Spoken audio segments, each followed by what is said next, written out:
YouTube est une plateforme absolument fantastique, mais aussi incroyablement terrifiante. Et du haut de ses plus de 2,7 milliards d'utilisateurs, ce n'est pas moins de 2500 vidéos en moyenne qui sont publiées sur le site chaque minute qui passe. Et vous savez combien de vidéos existent au moment où je vous parle? Des centaines de milliers? Quelques millions? Non. On a dépassé les 4 milliards. Vous vous doutez bien que parmi ce nombre affolant de vidéos, on peut trouver le Graal du divertissement, tout comme on peut trouver les vidéos les plus étranges de tous les temps. Et c'est bien sur cette catégorie de vidéos qu'on va se pencher aujourd'hui. Bienvenue dans les archives régaliennes.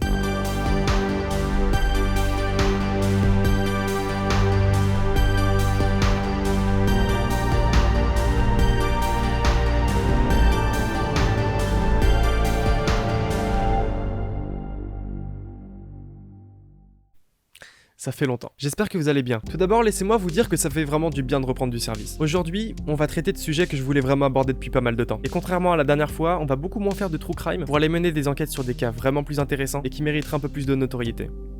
Ou pas. Sur ce, commençons notre voyage. Creepyblog, c'est le nom d'une petite chaîne YouTube qui, au moment où je vous parle, n'a publié qu'une seule vidéo. Cette vidéo, elle s'appelle I Feel Fantastic, et vous devez...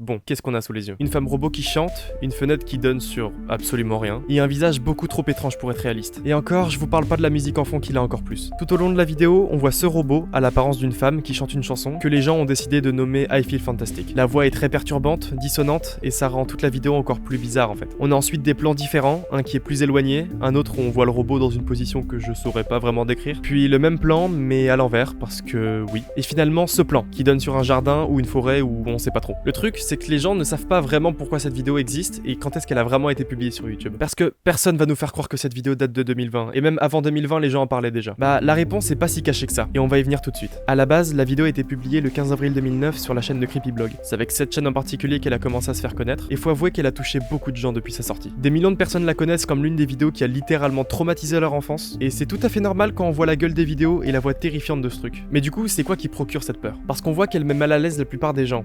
Mais pourquoi? Est-ce que vous connaissez l'Uncanny Valley? L'Uncanny Valley, ou la vallée de l'étrange en français, c'est la théorie d'un roboticien japonais, Masahiro Mori, qui en gros nous représente la ressemblance entre un être humain et une chose sous la forme d'une courbe. En gros, plus une machine va vouloir se rapprocher physiquement d'un humain, plus ses imperfections seront visibles. On va donc être beaucoup plus à l'aise dans la présence d'un robot assez normal que d'un autre qui ressemble beaucoup trop à un humain. Et justement, si on utilise cette image de vallée, c'est que la machine a toujours une chance de ressembler à un être humain sans avoir à faire peur, à la condition que ses imitations, ses gestes et sa voix soient plus humains et réalistes. C'est notamment sur cette vallée de l'étrange que beaucoup de vidéos de creepypasta et de jeux d'horreur s'inspirent pour nous pondre des monstres qui peuvent vraiment nous marquer. C'est d'ailleurs aussi à cause de ça que les portraits robots nous mettent autant mal à l'aise. Et donc c'est à cause de cette vallée de l'étrange que ce robot nous marque autant. Si on se concentre sur les paroles, on peut entendre pas mal de choses intéressantes. Elle dit I feel fantastic, soit je me sens bien, ou juste je me sens fantastique, puis you are fantastic, et ainsi de suite, jusqu'à...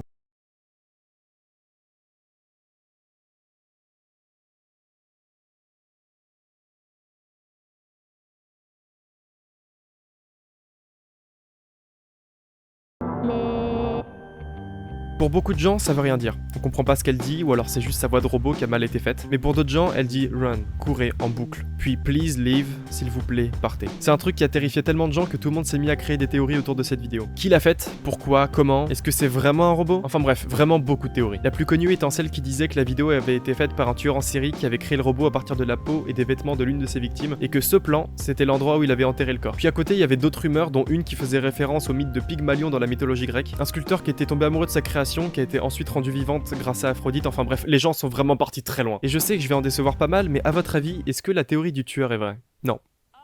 Vraiment pas. Beaucoup de gens pensent que la vidéo a été faite par un mec qui voulait juste faire peur aux gens, et que le plan du jardin était là pour mettre mal à l'aise et qu'on s'attendait à un screamer. C'est même ce que tout le monde s'est mis à penser. Alors qu'en fait, bah c'est pas ça non plus. D'abord, le robot s'appelle Tara. Voilà, c'est un fait, c'est confirmé, c'est son nom. Elle s'appelle comme ça parce que ça fait référence au Tera, comme dans Teraoctet. En fouillant un peu sur YouTube, on peut retrouver la chaîne d'un certain Yids, une republication de l'entièreté d'un DVD sur lequel étaient présentes les vidéos originales de Tara. Quand on lit la description, on peut voir quelques liens cliquables, dont le premier nous ramène vers un très vieux blog, quand le projet de créer Tara a été discuté pour la première fois. Et quand je dis vieux, je dis pas 2009, 2005, non.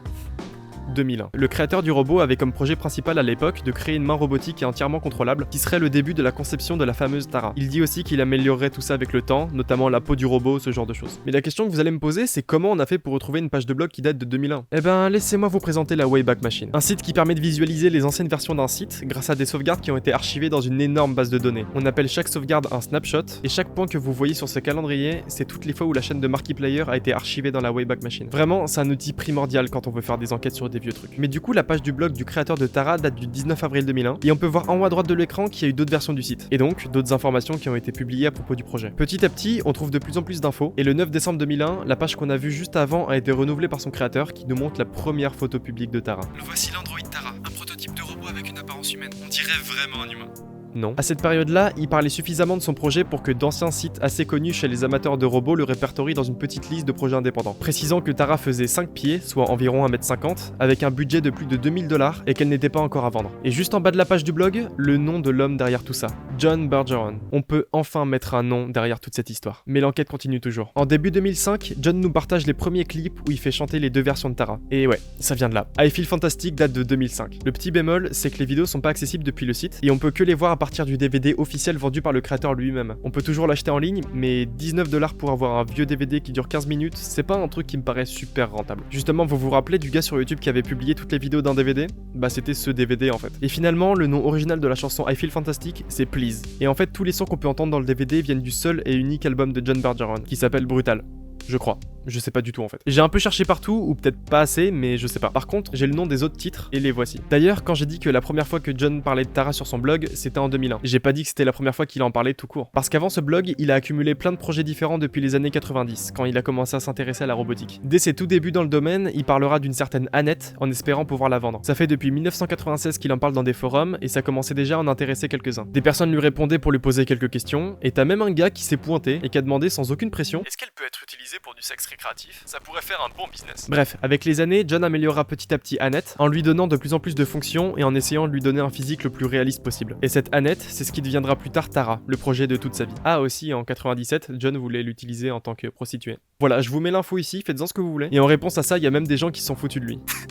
Il y a un gars qui a trop fumé ici. Et ça, c'était la première version de Tara, sortie en 98. Me demandez pas comment j'ai trouvé ça, j'en ai vraiment aucune idée, mais je vous jure qu'on parle de la même Tara. Avec les années, John parle beaucoup dans les forums, mais il y a toujours rien de concret concernant ses projets. Sauf évidemment sur son blog personnel sur lequel on était tout à l'heure. Et ce blog en question, il a pas donné de nouvelles dessus depuis juin ou juillet 2005. Il y avait partagé cette photo, et on sait toujours pas ce que c'est aujourd'hui. Puis une autre, du tout premier robot qu'il avait fait, avec une vidéo qui aujourd'hui n'est plus accessible. Et vous savez pourquoi on a aucune nouvelle de ses projets depuis juillet 2005 ?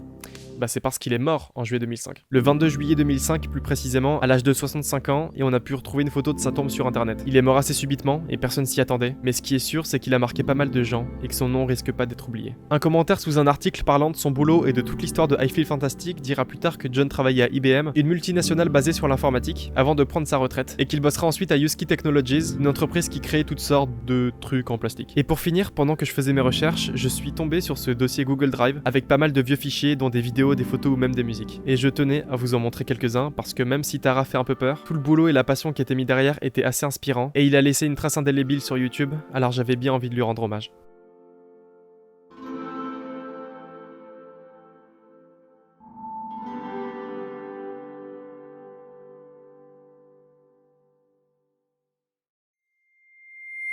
I'm Poppy.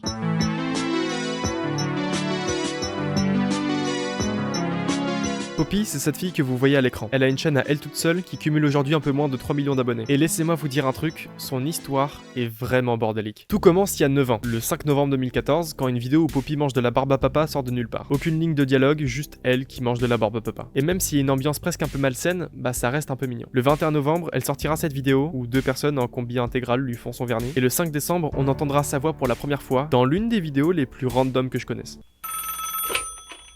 Hello, my phone is not plugged in. Everything happens for a reason, but it's not about the reason.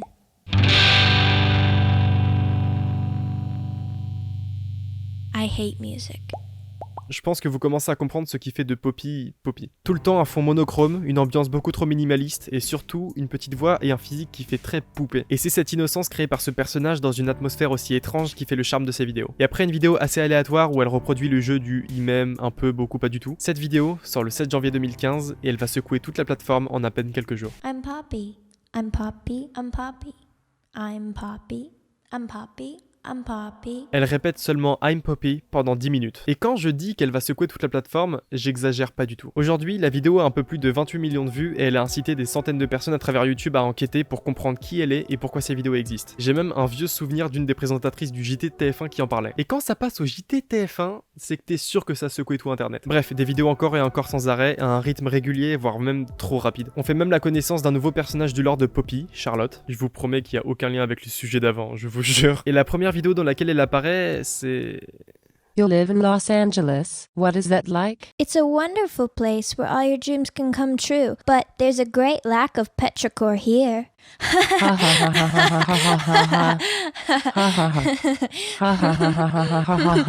Un malaise tellement profond, même dans la fosse des Mariannes, c'est pas aussi profond. Et à un moment, ça. Poppy, when can we expect to hear new music from you? I'm so excited about my new album that's coming out on Island Records. It'll be released on...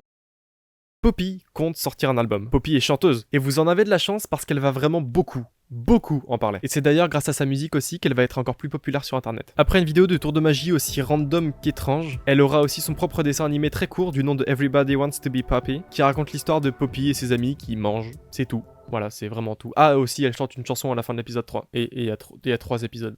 C'est très court en fait. Ensuite, on va passer ces 2 vidéos parce qu'elles sont vraiment pas intéressantes pour passer à la vidéo suivante, une seconde interview avec Charlotte. Je vais pas vous la passer en entier, mais en gros, elle compte sortir un clip pour l'une de ses prochaines chansons dans lequel le diable serait l'un des personnages du clip et où il mangerait une banane. Charlotte lui demandera d'où viennent ces idées aussi cheloues, ce à quoi Poppy répond: It was directed by Titanic Sinclair.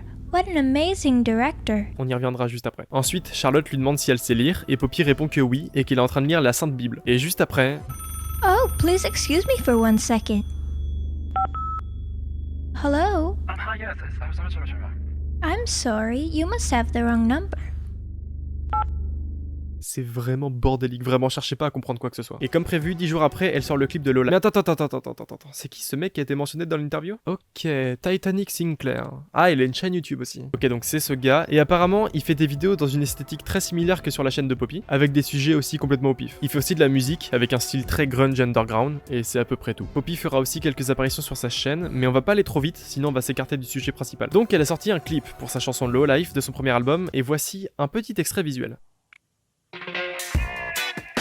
Ouais, sauf qu'il y a les droits d'auteur et j'ai pas vraiment envie de me faire piquer mon argent, du coup on va éviter. Mais dès le début du clip, ça part dans des délires assez bizarres. Premièrement, la position de Poppy. C'est celle de l'idole Baphomet, un symbole à connotation diabolique dans le monde de l'occultisme et de l'ésotérisme. Je suis pas du tout en train de lire un texte, c'est faux. Et bien sûr, un triangle. Alors pour beaucoup de gens, c'est une forme géométrique complètement basique, mais vous allez très vite comprendre pourquoi toutes les références aux Illuminati, aux symboles occultes ou tout ça, ça va vraiment prendre beaucoup d'importance. Et comme prévu, il y a le diable dans le clip. Et oui, il mange une banane aussi. Et si on arrête de regarder à la surface de l'iceberg et qu'on commence à comprendre un peu plus en profondeur le clip, on se rend compte que la chanson et le clip sont juste une énorme métaphore. Une façon de dénoncer la superficialité de l'industrie musicale et de la célébrité en général. Comme quoi tout le monde valorise beaucoup plus la notoriété et le style que la sincérité et le talent. Puis surtout le fait que les réseaux sociaux n'aident pas du tout à régler le problème. Et si vous avez pas compris ce qu'est Poppy, en gros c'est un énorme projet artistique qui sert à dénoncer le monde de la célébrité en fait. Le fait qu'elle ait l'air d'un robot quand elle parle dans certaines vidéos, que certaines d'entre elles n'aient absolument aucun sens, même sa pub pour de la lessive, tout ça c'est juste pour montrer à quel point l'univers de la célébrité et des réseaux est vide de sens. Et que les gens n'y voient que ce qu'ils veulent voir. Tout est faux, tout est orchestré pour faire de Poppy une pompe à fric, mais aussi une métaphore de la star adulée par les médias, une femme toute mignonne avec une petite voix, un beau sourire et un faux semblant quasi constant. Voilà, ce qu'est réellement le projet. Et même les murs qui sont derrière elle, et attention c'est juste ma théorie, bah ça représente littéralement le vide de ce qu'il y a derrière la plupart des célébrités aujourd'hui, où tout le monde est devant un fond vert, devant un monde qui n'existe pas, et qui fait croire au bonheur et à l'honnêteté alors qu'il n'y a rien de tout ça. Pour moi, cette esthétique trop minimaliste, c'est aussi un moyen pour faire en sorte que tout le monde ne se focalise que sur Poppy et rien d'autre. Pas d'arrière-plan qui attire le regard, pas de bruit de fond qui nous déconcentre, non, juste Poppy. Et en scrollant de plus en plus bas dans les vidéos de sa chaîne, on en tire toujours le même message. Les gens y voient juste une fille un peu robot qui parle de sujets complètement random, mais c'est toujours bien plus que ça. Et c'est la fanbase qui se forme autour de Poppy avec plein de jeunes filles bien gênantes et insupportables qui donnent envie aux créateurs du projet d'avoir un ton de plus en plus malsain. Parce que c'est justement ce genre de fanbase, de communauté qui est le plus influençable. Alors les gens derrière le projet en profiteront pour créer une atmosphère beaucoup plus occulte et mystérieuse qu'avant. Poppy va carrément sortir une vidéo où elle lit la Bible pendant presque 50 minutes. Et c'est vraiment une vidéo sans aucune coupure. Elle lit la Bible devant une caméra, c'est tout. Ensuite, elle sortira son album, qui est plutôt un EP au vu de sa longueur, puis elle reprendra le cours de ses vidéos. Et si j'en survole autant, c'est tout simplement parce qu'elle en a sorti 452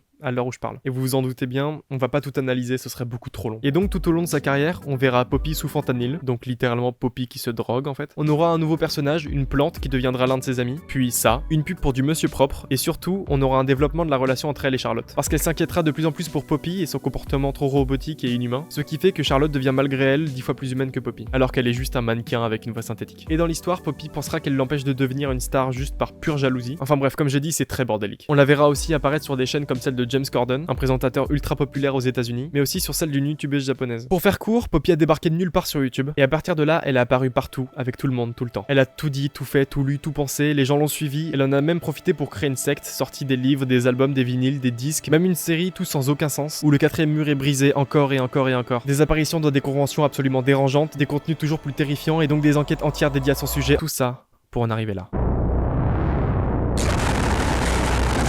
Mais pourquoi ?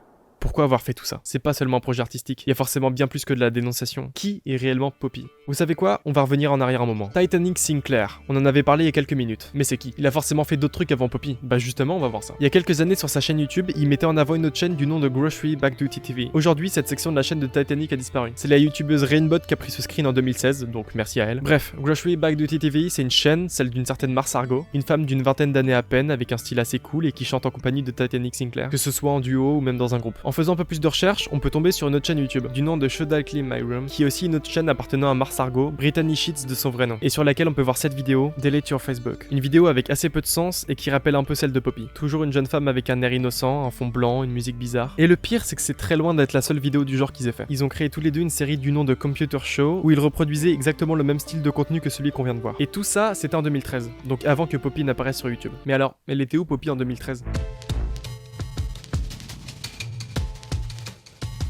Quand on fouille un peu sur YouTube, on peut retrouver d'anciennes apparitions de Poppy sur certaines chaînes avant qu'elle devienne la Poppy qu'on connaît aujourd'hui. Le 11 juin 2013, sur la chaîne Fuse, on peut l'apercevoir en compagnie de Sam Pepper, un influenceur anglais, qui d'ailleurs est un immense connard, mais heureusement on va pas parler de lui. Dans cette vidéo, on la voit complètement différente que dans les vidéos qu'elle fera plus tard. Une voix, un visage, un style et des cheveux beaucoup plus naturels, ça fait du bien. Son pseudo à la base, c'était pas seulement Poppy, mais That Poppy, et son vrai nom c'était Moria Rose Pereira, née le 1er janvier 1995 et originaire de Boston. Elle chantait depuis quelques années déjà avec des amis du lycée, elle faisait des vlogs dont on peut retrouver certaines archives sur YouTube parce que ça la faisait kiffer et qu'elle aimait bien partager son quotidien en tant qu'étudiante qui voulait accomplir ses rêves. Elle a toujours voulu avoir une grande place dans le monde de la danse et de la musique et elle adorait ce qu'elle faisait avec ses proches. Vraiment, c'était pas du tout la même personne que ce qu'on a pu voir tout à l'heure. Et un jour, un ami à elle lui présentera un autre de ses amis, Titanic Sinclair. Et le truc, c'est qu'il va tourner autour d'elle pendant assez longtemps jusqu'à ce qu'ils se mettent en couple. Parce que je l'ai pas dit, mais Brittany et lui ont rompu juste avant. Titanic en profitera même pour littéralement voler tous les concepts qu'il a fait avec elle pour les reproduire avec Poppy. Et avant même de sortir cette vidéo, qui est, je le rappelle, la première vidéo trouvable sur la chaîne de Poppy, Titanic décidera de supprimer tout ce qui était en lien avec ce que faisait Moria dans le passé pour garder une part de mystère avec sa nouvelle identité, et vous connaissez la suite. Elle va réussir à exploser sur YouTube avec ses vidéos et deviendra une énorme star. Enfin...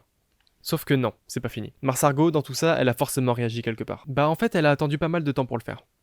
4 ans. C'est en 2018 qu'elle publiera une poursuite qu'elle fera à l'encontre de Titanic Sinclair et Poppy. Elle racontera dedans quand est-ce qu'elle et Titanic se sont rencontrés. On apprendra aussi que le vrai nom de Titanic Sinclair est Corey Mixter, qu'ils faisaient des vidéos tous les deux entre 2009 et 2015 et qui s'étaient séparés car le mec était infidèle. Il ira d'ailleurs la harceler, stalker, menacer et abuser d'elle après la rupture, jusqu'à lui faire des menaces de suicide et de rentrer chez elle sans son accord pour la frapper. Puis elle parlera de Poppy et de toutes les idées que le projet aura volées à celui de Mars Argo, et que quelques jours après la première vidéo de Poppy, Corey, qui était complètement défoncé, rentrera dans la maison de Brittany par effraction en brisant l'une de ses fenêtres. Et il repartira ensuite. Mais il est venu pour rien. Et plus tard, il reviendra dans sa maison pour briser des verres et en lui mettant la pression pour savoir le nom d'un groupe Facebook qu'elle avait rejoint récemment. Non, vraiment, le gars est horrible. Brittany décidera de quitter Los Angeles pour se protéger, mais évidemment, il continuera de la harceler sur internet. C'était sans fin. Il dira ensuite que c'était lui et lui seul qui avait créé le projet Mars Argo et que c'était elle la méchante. En gros, il rejetait absolument tout sur elle. Et le pire, c'est que Poppy, derrière tout ça, bah elle pouvait rien faire. Parce que devinez quoi, bah elle était aussi sous l'emprise de Corey et elle le vivait très mal. Parce qu'elle avait beau être une superstar, avoir accompli ses rêves et bâti une communauté énorme, bah elle prenait aucune de ses décisions, et quand on a toutes ces infos en tête, on arrive à capter la détresse de Moria à travers son personnage de Poppy. Tous les rires forcés, les regards qu'elle jette à quelqu'un qui serait derrière la caméra. Même en interview, c'est lui qui parle 95% du temps. Toutes ses communications sur ses réseaux sociaux, toutes ses chansons, ses vidéos, tout était dirigé par lui. Il était même la seule personne à qui le compte de Poppy était abonné. Je vous jure que c'est tout un culte de la personnalité à lui tout seul. Et encore, je vous ai épargné le drama qu'il y a eu entre elle et la chanteuse Grimes après qu'elles aient fait un feat ensemble, c'était débile. Tout le monde se foutait sur la gueule et Poppy pouvait rien faire parce que c'est Titanic qui faisait tout à sa place. Et avec tous les soupçons que les gens ont commencé à voir autour de lui, on a pu voir pas mal de vidéos sur YouTube qui dénonçaient l'influence qu'il avait sur Poppy, sur tous les signes qui montraient que c'était une relation abusive, et il profitait aussi de toute la célébrité qu'il y avait autour de Poppy pour se l'approprier en mode ouais, c'est moi le vrai qui a créé tout ça, c'est moi la vraie star, c'est moi qu'il faut applaudir. Une ordure. Et ça durera jusqu'en fin 2019 où Poppy annoncera sa séparation avec Titanic Sinclair, professionnellement en tout cas. Et le meilleur dans tout ça, c'est que les fans de Poppy iront se renseigner sur tout ce que Titanic lui aura fait, et que loin de lui, elle sera beaucoup plus heureuse et indépendante. Et même s'il en aura été l'un des principaux producteurs à la base, l'album I Disagree de Poppy sortira officiellement le 10 janvier 2020, un album beaucoup moins pop et beaucoup plus bruyant et métal. On sent sa haine se déchaîner, on sent toutes les émotions qu'elle aura traversées, tout ce qu'elle aura vécu aux côtés de ce mec. Le souci, c'est que la majorité des chansons de I Disagree et même le titre de l'album lui-même font référence à Titanic. Mais il a l'air d'en faire complètement abstraction en vantant tout ce qu'il a fait pour que l'album soit sorti et en parlant de son morceau préféré. J'arrive pas vraiment à comprendre s'il a compris que Poppy lui faisait juste un gros doigt d'honneur en sortant cet album. Enfin bref, c'est avec cet album que j'ai connu Poppy et que je me suis mis à faire plein de recherches pour comprendre tout son lore. C'était en 2020 et ça fait plus de 4 ans que je voulais vous en parler. Depuis, elle a sorti pas mal de singles, d'EP et d'albums sous le label Sumerian Records qui se concentrent pas mal sur les artistes des genres du metal et du punk. Si par hasard vous connaissez Palais Royal ou Bad Omens, c'est chez eux qu'ils ont signé. Aujourd'hui, elle est beaucoup plus épanouie malgré une relation amoureuse avec le chanteur Ghostman qui était un peu toxique entre 2020 et 2021. Elle ne reste pas moins heureuse aujourd'hui et elle a une nouvelle fanbase beaucoup plus attentionnée et bienveillante. Elle a sorti 2 BD, dont l'une que je tiens dans ma main là, celle-là, Poppy's Inferno, qui est absolument géniale. Je vous la conseille si vous parlez très bien anglais, c'est incroyable. C'est vraiment toute une métaphore de ce qu'elle a vécu avec Titanic. Je vais pas vous spoiler, mais c'est fantastique, vraiment foncez. J'ai un vinyle aussi. Écoutez Poppy. C'est bien, voilà, je voulais juste flex. Bref, elle enchaîne les concerts, elle a son chat, Paille, avec qui elle partage pas mal de photos et d'amour, et elle a sa propre marque de vêtements, avec des fringues 10 fois trop chères, mais ça reste du plaisir pour les yeux. Mars Argo, de son côté, elle est ressortie de l'ombre en repostant publiquement Using You, une ancienne chanson qu'elle avait faite avec Titanic, sur toutes les plateformes de streaming, et en postant 2 nouvelles chansons, Angry et I Can Only Be Me. On voit qu'elle a pu tourner la page sur toutes les histoires qu'il y a eu avec son ex, qui lui n'en a absolument rien à carrer. Parce que lui, de son côté, il a commencé à se focus sur ses projets en dehors de toutes ces histoires. Il a fait une chanson, Broken Boy, qui parle indirectement de tout ce qu'il a fait à Poppy et Mars Argo, en citant, je cite, je suis désolé pour la façon dont je me suis comporté, mais pas désolé pour l'homme que je suis devenu. Je vous jure que c'est les vraies paroles, y a pas de blague. Concrètement, c'est juste pour dire oh désolé, pas désolé, j'ai fait du mal à des gens, je regrette un peu, mais peut-être pas, en fait je sais pas. Mais du coup, il a continué la chanson de son côté, il a animé ses propres podcasts, et la communauté de Poppy qu'il insultait sous chacune de ses vidéos est partie petit à petit. Et aujourd'hui, il est père de famille. Voilà. Vraiment, je suis heureux de savoir qu'elle va 1000 fois mieux après tous ces problèmes. Là, elle fait des collaborations avec certains groupes qui viennent du même label qu'elle, et même si elle a toujours gardé une partie de son ancien personnage, elle a l'air bien plus sincère qu'avant dans ses interviews, et on lui souhaite de réussir pour la suite de sa carrière, et pareil pour Mars Argo. Par contre, pour Titanic, on lui souhaite rien du tout, voilà, si ce n'est au moins de devenir un bon père, parce que j'ai un peu peur pour son gamin. Bon. On va s'attaquer à un sujet beaucoup plus malsain et gore. Il y aura pas forcément d'images choquantes parce que je pense que je vais tout flouter au montage, mais quand même, je m'apprête à parler d'un cas horrible. Donc si jamais il y a des gens qui sont facilement choquables, allez à ce timecode. Attends. Là, voilà. Juste là. Mais de toute manière, on en tirera des messages plutôt importants, donc vous pouvez aussi rester.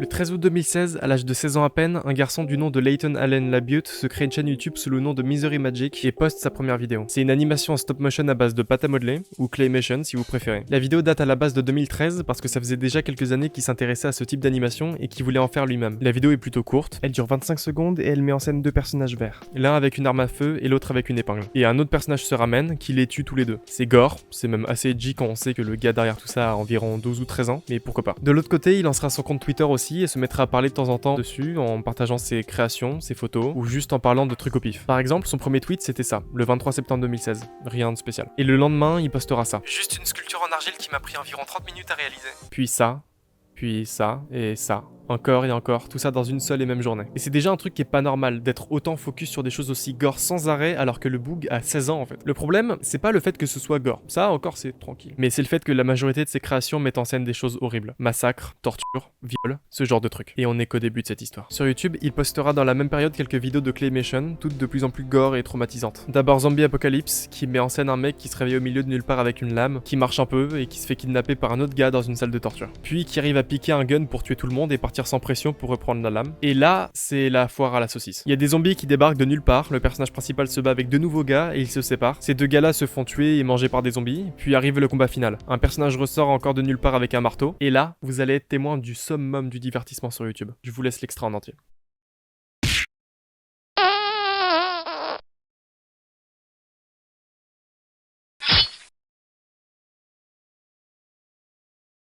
Le pire, c'est que c'est peut-être sa meilleure vidéo et je déconne même pas. La vidéo qui sortira après, c'est Homicidal Maniac, l'histoire d'un mec qui se faisait harceler à l'école et qui décide de tuer tout le monde du jour au lendemain, de façon assez graphique et ultra cruelle. C'est que ça. D'ailleurs, c'est à partir de cette vidéo qu'il a changé de pseudo pour s'appeler Dusty Flesh, mais à part ça, Layton ne publie que ce genre de choses. Des vidéos qui fascinaient plein de gens et qui en traumatisaient plein d'autres. C'était du gore pour être du gore, il y avait pas forcément de scénario intéressant, c'était juste edgy et horrible. Il faisait de temps en temps des références à John Wayne Gacy, que ce soit sur DeviantArt ou même à partir de l'un de ses persos, Itchy the Maniac, qui était inspiré du gars en question. Que je rappelle un petit peu qui était John Wayne Gacy. C'était un américain qui était connu pour être condamné à mort parce qu'il a violé, tué et torturé 33 garçons âgés de 14 à 23 ans dans les années 70. Voilà, on est sur ce type d'ambiance. C'est l'un des tueurs en série les plus connus au monde, au même rang que des gars comme Albert Fish, Jeffrey Dahmer ou Ted Bundy. Ça annonce la couleur. Le temps passe, il continue toujours de sortir des animations de plus en plus horribles et il commence même à les signer sous son vrai nom. Il est toujours aussi actif sur Twitter en publiant sans arrêt ses créations au point que ça en devient une obsession. Il fait même quelques références à des jeux vidéo comme Little Nightmares ou encore Black Bay Asylum, un jeu vidéo beaucoup moins connu et plus perturbant. Et il crée des espèces de fusion entre un chien et un homme nu. En tout cas, ça part la plupart du temps dans des délires de zoophilie, torture, scatophilie, nécrophilie, massacre dans des écoles, viol, mais surtout énormément de cannibalisme. Et c'est l'une des phrases les plus immondes que j'ai dites de ma vie. Ah d'ailleurs, il décide le 26 avril 2018 de se renommer définitivement Dolly Flèche par le biais d'Instagram, où son compte est clôturé aujourd'hui. Bref, le nouveau problème là, c'est qu'il a arrêté de créer des personnages originaux pour mettre en scène ses fantasmes. Il a décidé de se faire lui-même en pâte à modeler parce qu'il disait que ça l'excitait beaucoup plus et qu'il préférait ça plutôt que ce soit d'autres personnages qui soient mis en scène.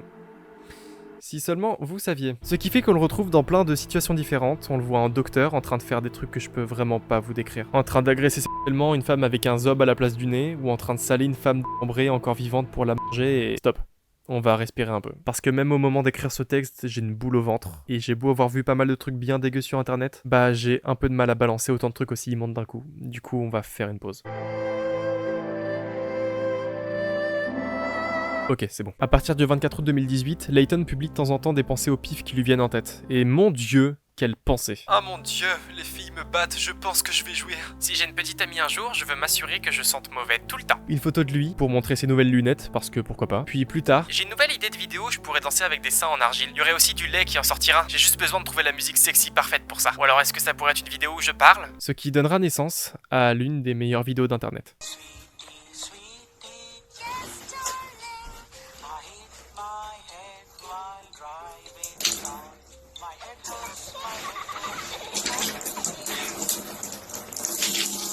Et le pire, c'est qu'il sortira une vidéo dans la même période, I am hungry, soit j'ai faim, où il mange des spaghettis à la main, depuis une sculpture en argile qui semble être un bébé, comme s'il mangeait ses boyaux. Bordel. Layton ne s'arrête jamais, il est vraiment à fond dans ses délires et s'enfonce de plus en plus, même si des gens lui disent qu'il est dérangé et qu'il devrait s'arrêter de poster des trucs aussi ignobles sur le réseau. Mais je vous rassure, le pire arrive. Le 7 mai 2019, Layton arrive sur Twitter et dit « Je pense que je vais bientôt acheter des hamsters comme forme de compagnie. » Et à peine une heure après... 3 hamsters. Et le 14 mai, il publie une vidéo plutôt normale où il filme ses hamsters. Pour une fois, tout est calme. Il y a rien de vraiment alarmant. Tout se passe bien, il leur donne à manger et les hamsters font leur vie. Ils dorment, ils boivent, vraiment tout va bien. Si seulement. Déjà, le titre de la vidéo, c'est One Kid, 3 Hamsters. Vous savez ce qui va se passer. Le lendemain, il publie une vidéo de 11 minutes où il tue ses hamsters. Voilà. Voici la description de la vidéo. Épinglé, poignardé, noyé, mis au micro-ondes. La vidéo a été immédiatement supprimée de YouTube pour des raisons évidentes, et tout le monde a commencé à le détester et à porter plainte à la police. Le résultat, rien. Du coup, il continuait de faire tout ce qu'il voulait, et il allait même republier cette vidéo sur Reddit, Instagram, Twitter, partout. Et du côté de Twitter, justement, il faisait une fixette sur pourquoi il préférait perdre sa virginité avec une poupée sexuelle, et pourquoi c'est meilleur qu'une vraie femme. Il en a même parlé sur YouTube, dans une vidéo qui s'appelait Bonjour et bienvenue, qui était vraiment la vidéo de présentation de sa chaîne, sans aucune pression. Je vais construire une poupée sexuelle grandeur nature, ou économiser pour m'en payer une poupée sans bras ni jambes. Je veux perdre ma virginité avec une poupée sexuelle, car elle est faite pour reproduire à 99% une vraie fille morte. Nous ferons beaucoup de choses coquines. Je chierai sur ta poitrine et je me roulerai dessus. Ça s'appelle du browning, et je te laisserai même vomir et me pisser dans la bouche, et je te donnerai un bon bain chaud. Je vous promets qu'on en tirerait une bonne conclusion et qu'on traite pas tout ça pour rien. Quelques mois plus tard, il publiera cette vidéo sur Twitter où il simule un acte sexuel avec un ballon rempli d'eau lubrifié avec du savon qu'il considère comme une poupée sexuelle. Et il parlera ensuite de son projet de Claymation sur lequel il est en train de bosser, qui sera une animation à la première personne d'un massacre de femmes enceintes. Pourquoi, me diriez-vous? Tout simplement parce qu'il trouve ça drôle que s'il tue une femme enceinte, ça doublera le nombre de victimes. victime. Je sais même pas s'il y a des mots en français ou partout sur Terre qui définissent ce genre de personne. Il postera même cette photo comme un teaser de sa vidéo. Et il dira plus tard: Avant la vidéo du pipiou, je ferai une courte animation de dissection sur un poussin vivant et en utilisant ma vraie main. Je me suis toujours demandé pourquoi les gens se plaignaient d'avoir la diarrhée. Si je pouvais en avoir une tout le temps, ce serait tellement mieux. À quelle fréquence trouverez-vous une petite amie sans bras ni jambes? J'en ai peut-être un peu marre de lui faire l'amour dans ses fesses en silicone et je voudrais la lui mettre dans les oreilles. C'est que ça pendant des mois entiers de ce genre de tweet. Je sais toujours pas pourquoi, mais il y a quand même des gens qui like ces tweets et qui sont complètement d'accord avec lui. Les gens sont tellement influençables sur internet. On se rend jamais assez compte des conséquences psychologiques que ça peut avoir de suivre ce genre de mec juste parce qu'il est edgy ou parce qu'il a été aussi victime de harcèlement. Parce que justement, la majorité des gens qui le suivaient sur Twitter, c'était des gens qui étaient victimes de harcèlement, qui avaient vécu des choses similaires à lui, mais qui étaient pas aussi faux que lui en tout cas. Et enfin, presque au sommet de son compte Twitter, ça. Someone help me! Help! Vous savez quoi, on fait une deuxième pause. Ça casse le rythme de la vidéo, mais j'en ai rien à faire. Moi-même, j'ai du mal à tenir le coup.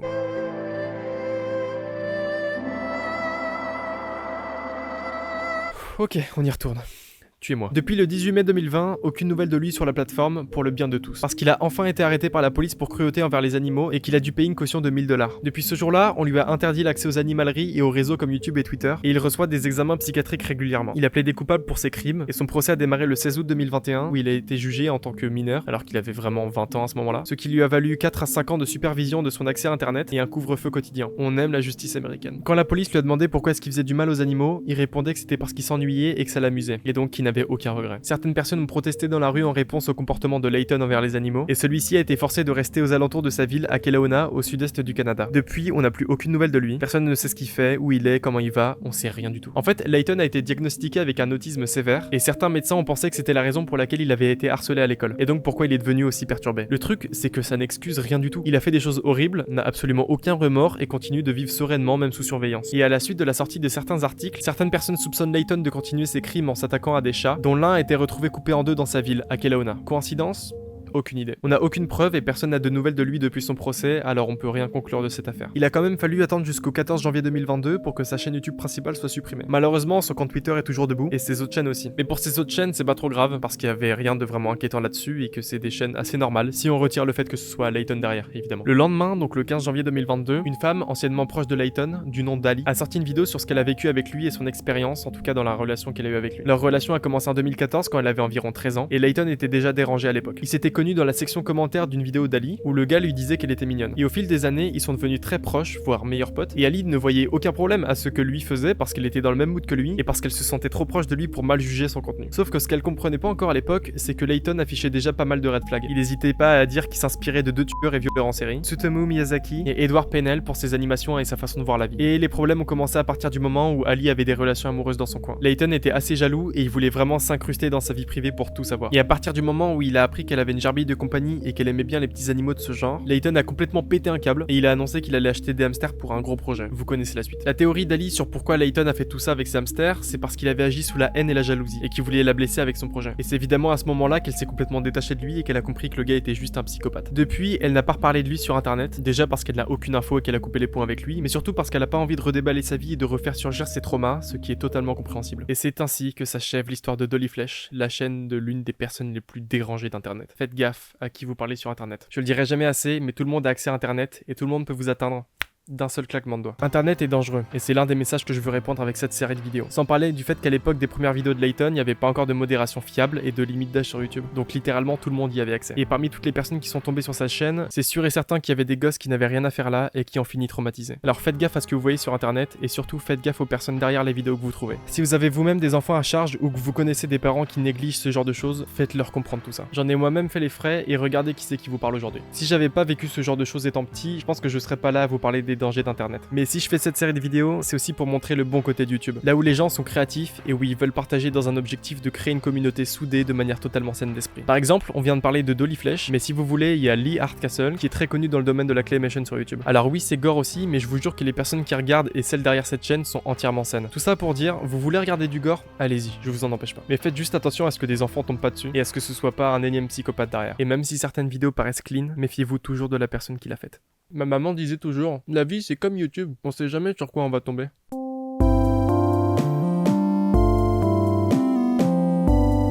On va parler d'une chaîne qui est très peu connue en France, celle de OO390, une chaîne italienne créée le 3 novembre 2015 et qui continue de poster des vidéos encore aujourd'hui. Et je sais pas trop si c'est une bonne nouvelle. La personne qui gère le compte se présente avec cette description. Ne vous abonnez pas, vous me dérangez. Ne me proposez pas d'argent pour une sponsor ou en regardant mes vidéos ou autre, je ne suis pas intéressé. Au mieux, offrez-moi de la nourriture typique de votre pays. Ça annonce la couleur. Mais bon, la chaîne est peut-être juste un terrier de lapin où on pourrait retrouver des vidéos un peu bizarres. Y a pas de raison que ça se passe mal. La première vidéo, c'est quoi? Oh ok, juste un logo, donc on peut continuer, c'est pas important. Et c'est quoi la deuxième alors? Drugs are reality too, you see. Happy, make me feel so good. Ok, deux salles, deux ambiances. Voilà Pet Monster Forgotten Video, sorti le 10 janvier 2016, et hormis mon accent absolument formidable, qu'est-ce que c'est que ce truc? Des chansons horribles, les goûts et les couleurs bien sûr, une esthétique super glauque et des personnes qui ont l'air complètement hystériques. Et j'ai oublié de préciser aussi, mais ces photos, elles sont bien loin d'être anodines. Et si on fouille bien là où il faut, on peut arriver à déterminer l'origine de certaines d'entre elles. On a celle-ci par exemple, une photo d'une fille dénommée Regina K. Walters, kidnappée puis tuée par un homme nommé Robert Ben Rhodes en mars 1990. Puis celle-ci, d'une autre femme, Judith Dull, elle aussi tuée par un autre tueur en série dans les années 50. Et c'est ce genre d'histoire derrière chacune de ces photos. Le lendemain, la chaîne publie une vidéo où il sort en voiture la nuit pour regarder des travailleuses du sexe au bord de la route. Juste il roule, il s'arrête, il regarde, et il continue de rouler. Le tout sur un fond de musique ambiante bien glauque. C'est tout. C'est vraiment tout. À un moment aussi, il s'arrête devant l'une d'elles et il y écrit « Troppo grassa », trop grosse. Concrètement, il sort en voiture la nuit juste pour mater des prostituées et juger leur physique. Un comportement assez en accord avec la vidéo qu'on a vue juste avant, parce que si on se lance dès le début dans l'hypothèse que la personne derrière cette chaîne est un tueur en série, faut pas oublier que certains d'entre eux ont l'habitude de faire ce genre de choses et de s'attaquer à ce genre de personnes. Et je pense que j'ai pas vraiment besoin de vous citer des exemples, alors voici toute une petite liste de tueurs en série qui l'ont fait. Ce que je veux dire, c'est que cette misogynie et cette fixation autour des prostituées, c'est des signes assez flagrants que le gars est tout sauf sain d'esprit. Prochaine vidéo.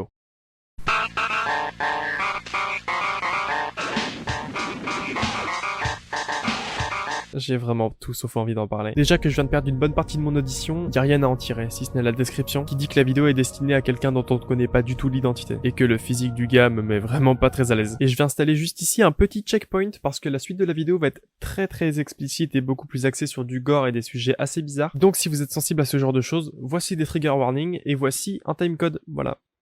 Comme pour Dolly Flèche en fait.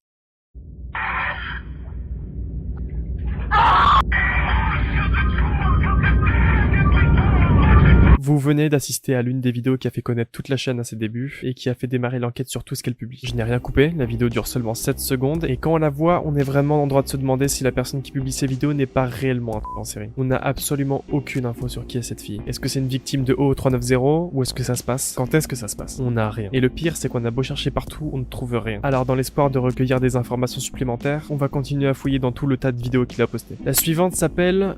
Je vais pas tenter l'accent, c'est mort. La chanson préférée du docteur kidnappeur débutant. Ça sonne pas fou en français non plus, mais s'il y a un truc qui sonne pas fou aussi, c'est la chanson en question.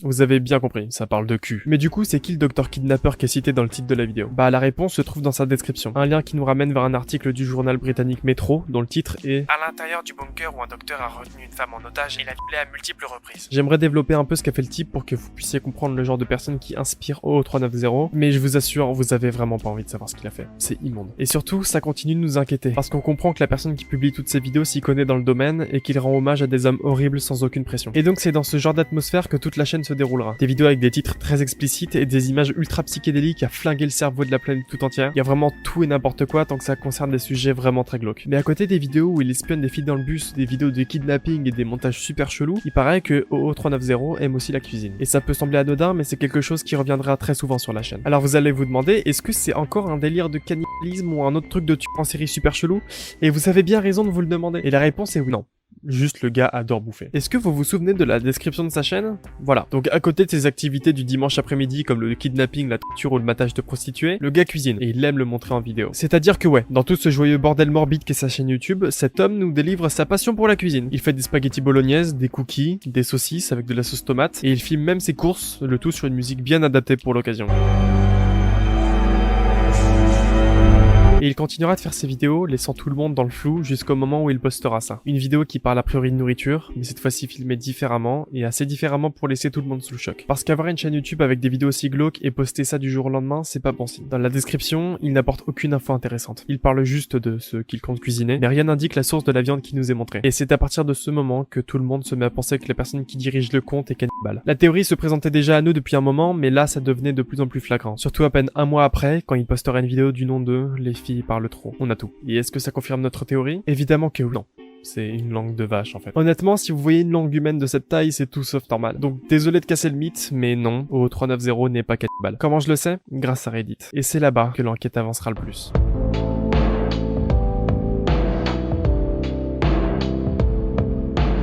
En plus d'être l'un des forums les plus actifs, populaires et vastes de tous les temps, Reddit est assez connu dans le monde des enquêtes sur internet. Et si vous savez pas ce que c'est, imaginez-vous un forum énorme où chaque domaine, chaque centre d'activité, jeux vidéo ou n'importe quoi d'autre a sa propre communauté. Et celle qui nous intéresse, c'est celle du subreddit RBI, où se concentrent les gens qui témoignent de leurs expériences dans la vraie vie ou sur le net, à la recherche de réponses, d'attention ou tout simplement pour faire de la prévention sur certains sujets. L'enquête a commencé à prendre de l'ampleur le 2 avril 2020 quand Nick Rowley, un youtubeur spécialisé dans ce genre d'affaires un peu glauques, a sorti une vidéo sur notre cher O390. Et c'est un peu après sa sortie, le 29 mai 2020, qu'un certain Duckles92 a publié sur Reddit le message suivant. Bonjour à tous. Récemment, je suis tombé sur une vidéo de Nick Rowley à propos d'un youtubeur appelé OO390. L'utilisateur en question semble poster le même genre de vidéo que toutes les chaînes de creepypasta ou d'ARG, mystérieuses et très suggestives. Mais j'ai, si je puis dire, un assez bon flair pour ces choses, pour savoir si elles sont vraiment réelles ou si elles ne sont qu'un autre ARG. Le problème avec cette chaîne, c'est que je ne peux pas vraiment dire si c'est faux ou pas. Ce que j'ai compris jusqu'à présent, il est actuellement dans la mi-vingtaine ou la fin de la vingtaine. Il vit en Italie, à Milan ou près de Milan. Il est dans le milieu du mannequinat, peut-être même en tant que photographe, car il a posté beaucoup de photos de mannequins et sa vidéo intitulée Private semble être une vidéo de coulisses d'un photoshoot en train de se terminer. Il mesure environ 1m80 ou 1m90. Il poste beaucoup de vidéos de filles kidnappées, mais je n'ai rien trouvé qui puisse y être associé. Il essaie de donner l'impression qu'il kidnappe des filles, qu'il les torture et qu'il les mange. Mais ce qui me dérange, c'est que si c'est un ARG, il devrait déjà être terminé, non? Ça a commencé en 2016, et depuis, il n'y a pas de vraie conclusion. Il poste toujours les mêmes trucs cryptiques. Ça me préoccupe, et quelque chose me semble bizarre. Des avis? Ça fait vraiment beaucoup d'infos d'un coup. Et pour toutes les personnes qui savent pas en profondeur ce qu'est un ARG, laissez-moi vous expliquer. Un ARG, ou Alternate Reality Game, ou jeu en réalité alternée, est un jeu de piste ou seulement une fiction se servant du monde réel et d'internet pour raconter une histoire, qui avance avec l'aide de ses spectateurs, qui interagissent avec celle-ci, forgeant une communauté tout entière qui s'agrandit petit à petit pour espérer un jour en voir la fin. Une phrase très longue, mais qui je trouve résume plutôt bien ce que c'est. En tout cas, s'il y a quelque chose que vous devez savoir, c'est qu'on va en traiter un bon paquet sur cette chaîne parce que la plupart d'entre eux sont vraiment incroyables. Généralement, un ARG est linéaire, il avance avec le temps d'un point A à un point B, et nous donne des réponses pour nous guider. Mais justement, le souci pointé par Duckles92, c'est qu'en effet, O390 n'avance pas. Il démarre à partir de rien et n'a pas de fin. Alors je vous parle, cette dernière vidéo date d'il y a 2 semaines. Et pour rappel, la première vidéo de sa chaîne est sortie en janvier 2016. Ça fait plus de 8 ans que ça dure, et pour être honnête, rien n'a changé. La chaîne ne nous apporte aucune réponse, donc s'il y a quelque chose qui peut nous apporter des informations, c'est nous-mêmes. Parmi les informations qu'on nous a données dans le post Reddit, on peut en noter quelques-unes. L'homme derrière sa vidéo a la vingtaine, il vit aux alentours de Milan en Italie, et il est peut-être photographe dans le mannequinat. Et aussi et surtout, quelque chose que j'ai trouvé moi-même, cette vidéo sick, et vous comprendrez pourquoi elle est si importante. On y voit un homme sur le toit d'une ville de nuit qui allume sa clope. Stop. Vous voyez ce visage? Bon, on va le garder aussi, parce que j'ai l'impression qu'on approche du but et que ça peut vraiment nous servir. Déjà, la vidéo semble assez improvisée. Elle sort un peu de nulle part, mais paradoxalement, elle paraît quand même assez bien maîtrisée. Parce que ce que vous voyez là, c'est pas un gars qui tient son téléphone devant lui, et ça se voit très bien puisqu'il utilise ses deux mains pour allumer sa clope. Non, non, non. Ce qu'on a là, c'est ce qu'on appelle un plan en caméra embarquée. Il faut avoir du matos pour en faire un. Vous allez très vite comprendre là où je veux en venir. Et comme je n'ai strictement rien d'autre à faire de mes soirées, j'ai essayé de deviner dans quelle ville est-ce que la vidéo a été tournée. Alors je me suis servi des informations qu'on a pu avoir sur Reddit, et j'ai regardé s'il était en effet possible qu'elle ait été tournée à Milan. Et après vérification, pas du tout. Alors j'ai re-regardé et j'ai cherché des repères. D'abord, un énorme bâtiment avec une tige très illuminée la nuit. Et pas loin, un autre bâtiment avec un toit en forme de pyramide éclairé en jaune. Alors j'ai réfléchi une petite dizaine de secondes, et comme j'ai vu beaucoup trop de films, la réponse m'a paru complètement évidente d'un coup. C'est New York en fait. Et pour confirmer mon hypothèse, j'ai regardé les photos du World Trade Center la nuit, et c'était exactement ça. Petit problème, on sait que l'homme derrière O390 est italien, mais qu'est-ce qu'il pourrait foutre à New York? Et là, si je vous rappelle qu'il est sûrement photographe et donc qu'il aurait le matos pour faire des vidéos ou des photos d'une qualité professionnelle, je pense que vous commencez à comprendre. Petite question, quelle est l'une des villes les plus populaires dans le monde où la photographie, le mannequinat et la publicité sont aussi présents? Voilà. On aurait pu se dire que cette vidéo a été piquée d'on ne sait où, mais finalement ça devient beaucoup plus cohérent avec les informations qu'on a recueillies. Donc il y a de très grandes chances que ce soit cet homme derrière la chaîne. Mais si toutes ces vidéos étaient réelles et qu'il était un vrai tueur en série, alors ce serait vraiment stupide de montrer son visage en vidéo. Et le pire, c'est que tout ce que je viens de vous dire par rapport à Sick, donc cette vidéo, personne n'en a parlé nulle part. Et si tout ça était un projet artistique un peu sombre depuis le début. Le mardi 19 janvier 2021 sur Reddit, l'utilisatrice Memetic Strawberry est tombée sur le blog d'un photographe de mannequin basé à Milan du nom de Marco Colombo, dont le visage peut nous paraître assez familier. Et si on continue à fouiller son site, alors, photographe de rue, spécialisé dans les portraits, partenariat avec la chaîne... Oh, youpi. Un gars qui aime la cuisine, le mannequinat et les trucs glauques. Et tout est cohérent avec ce qu'on a discuté avant. Les vidéos avec une caméra de bonne qualité, le matos qu'on a pu analyser dans sa vidéo Sick, le fait qu'il passe à New York, qu'il fasse même des vidéos sur la cuisine sur sa chaîne YouTube, et que même sur son Instagram personnel, il garde une vibe assez dérangeante. Bah tout ça, c'est parce que depuis le début, c'est lui derrière O390. Donc depuis toujours, on n'a pas affaire à un cannibale, un kidnappeur ou autre, mais juste un type normal qui a des projets assez bizarres. C'est tout. Alors quel est le fin mot de cette histoire? OO390 est peut-être l'un des projets artistiques glauques les plus intéressants de ces dernières années. Dans tout YouTube, des projets artistiques, on en a à la pelle, mais des comme ça, on en a vraiment peu. Et encore moins des projets aussi durables et intéressants à creuser. Alors malgré le fait qu'il fasse des références à des événements assez horribles et qu'encore aujourd'hui il continue de faire des vidéos toujours aussi dérangeantes, ça n'en reste pas moins l'un de ceux qui durent le plus longtemps et qui arrivent à garder une audience qui essaie de comprendre où est-ce que les vidéos mènent. La réponse? Nulle part. Elles n'ont absolument aucun but, c'est juste de la création à l'état pur. Et le mieux dans tout ça, c'est que Marco Colombo sait ce qu'il fait. Il sait que c'est glauque et il évite de dépasser certaines limites pour ne pas paraître pour un psychopathe, que ce soit réel ou non. Alors oui, certaines de ses premières vidéos étaient quand même assez sombres et plutôt perchées, mais il a su rester actif et proposer pas mal de formats de vidéos différents. Il arrive à profiter de son expérience de photographe et des relations qu'il entretient avec ses clientes pour les faire participer à ce projet et le faire vivre encore et toujours. C'est avec toutes ces informations qu'on voit qu'en effet, la plupart de ces vidéos qu'il filme dans la rue sont mises en scène. Tout est fait pour nous mettre mal à l'aise et c'est franchement bien réussi. Et en plus de ça, le sujet est tellement niche en France et partout ailleurs que peu de gens arrivent à cette conclusion. Beaucoup de gens restent sur l'hypothèse de est-ce que c'est un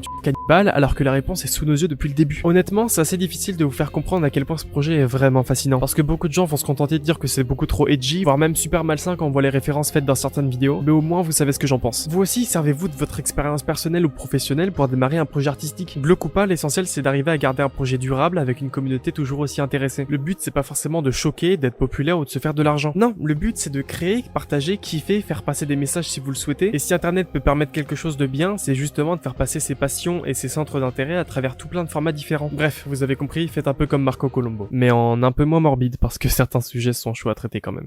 Alors là, on va s'attaquer à un sujet qui est vraiment très dense en information. Alors même si la vidéo dure très longtemps, je vous demande de rester concentré.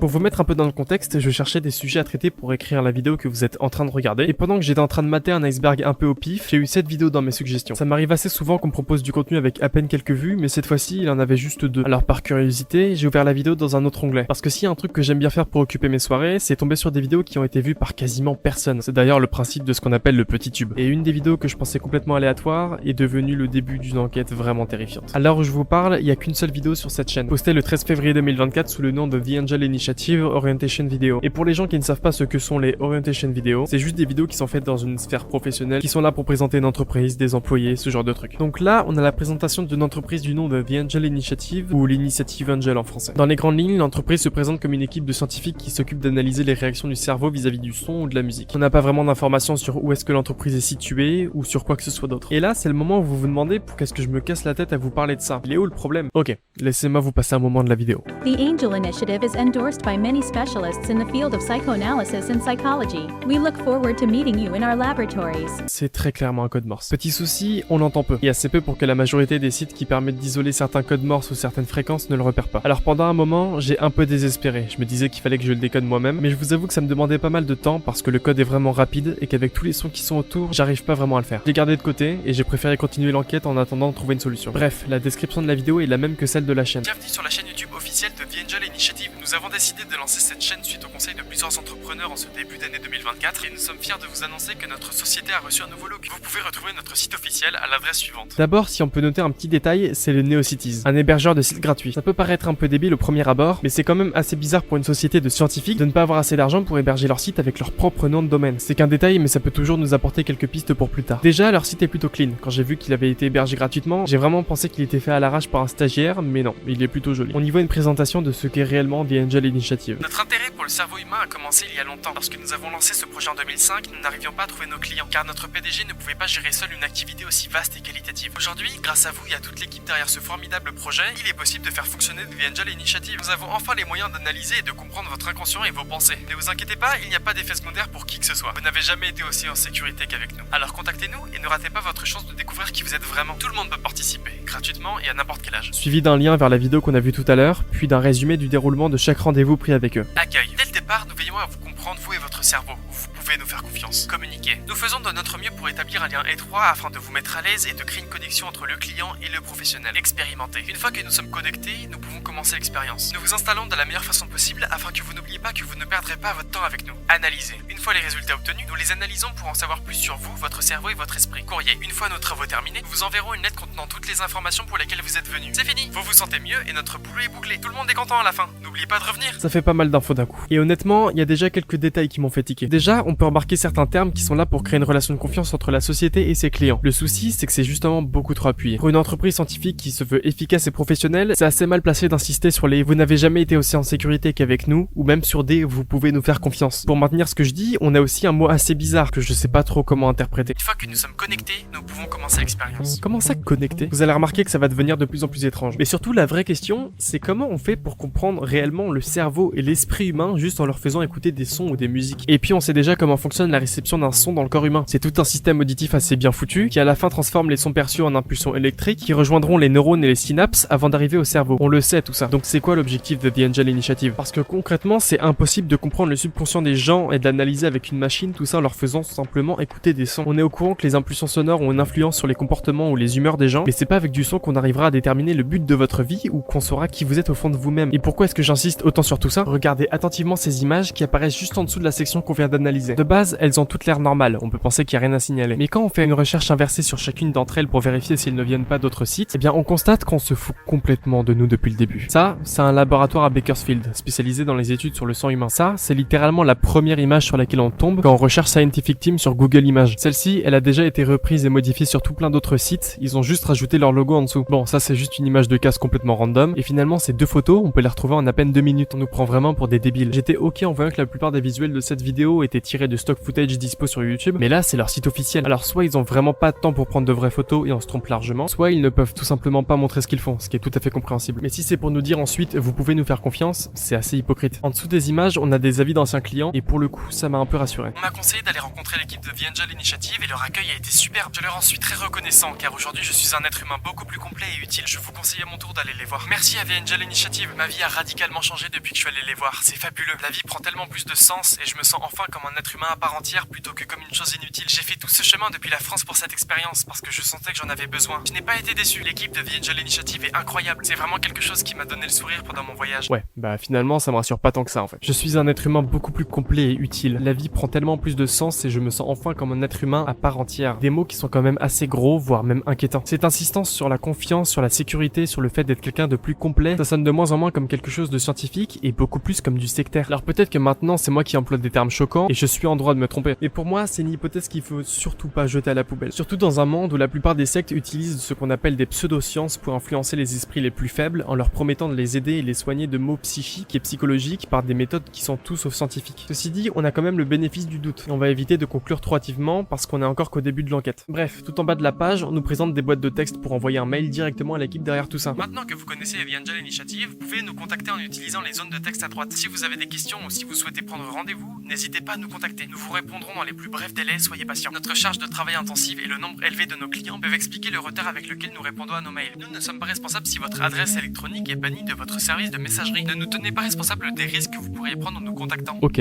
c'est vraiment bizarre. Bah tiens, on va leur envoyer un mail en disant qu'on veut qu'elle ait rendez-vous avec eux. Bien sûr, on va pas le faire, mais au moins on va voir ce qu'ils répondent, histoire d'y voir plus clair. Ah bah non, j'ai rien dit. Soit le site est tout pété, soit ils ont reçu trop de mails, soit ils ont volontairement supprimé l'accès à leur boîte mail depuis le site, ce qui je pense est la théorie la plus probable. Et vu la qualité du site, ça m'étonnerait qu'ils laissent passer un problème aussi flagrant. Maintenant qu'on a vu la page d'accueil, on peut aller se concentrer sur la deuxième page du site, qu'ils ont appelé Qui sommes-nous et qui présente l'équipe derrière The Angel Initiative. Qui sommes-nous? Nous sommes une équipe unie et communicative, travaillant pour le bien des autres avec une passion pour la science et pour The Angel Initiative. Nous voulons être là pour vous aider à mieux vous connaître et à faire avancer la science. Vous pouvez compter sur nous. Pourquoi nous choisir? Chez The Angel Initiative, nous détenons la vraie science. Nous avons tout ce qu'il faut pour comprendre votre esprit autant que possible par rapport à certains concurrents qui falsifient leurs résultats et se font passer pour de vrais scientifiques. Ici, nous avons accès à toutes les réponses que vous cherchez et nous savons comment accéder à ce que vous voulez savoir en venant chez nous. Nous sommes la référence en matière d'analyse du cerveau par les ondes sonores. Faites-nous confiance, nous savons ce que nous faisons et nous prendrons soin de vous. Puis des chiffres pour garantir le professionnalisme de l'entreprise. Donc même en tenant en compte la plupart des remarques que j'ai pu faire parce que je doutais d'eux, il y a toujours des chances que ce soit une vraie société et que je suis peut-être juste